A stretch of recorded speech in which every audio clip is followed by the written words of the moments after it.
سوپاس مەکتەبی ڕێخستنی پارتیمان دەکەم کە گرنگی بەم یادانە دەدات بە یادی هونەرمەندی کەرکووکە. بەڕاستی هونەر بەشێکە لە شناسی نەتەوە و جاروا هەیە پەیامێکی هونەری زووتر دەگات لە پەیامێکی سیاسی یان خطابێکی سیاسی و من ئەگەر وەزیری ڕۆشنبیری بم ئەوە گرنگێکی تایبەت بە هونەرمەندان دەدەم بە ئەوانەی کە فیلم ئەخراج دەکەن بە هۆنراوە بەو باڵێن ئەدیب و نووسەرانی کەوا کتێبەکانیان چاپ دەکەن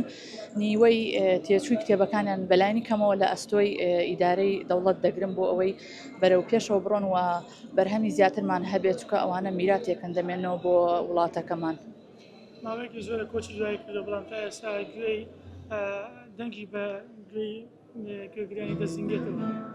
بەڵێ چونکە گۆرانیەکانی بەڕاستی خۆشن و تعبیرەکەن لە خۆشەویستی لە نیشتیمان پەروەری لە حەنین با بڵێن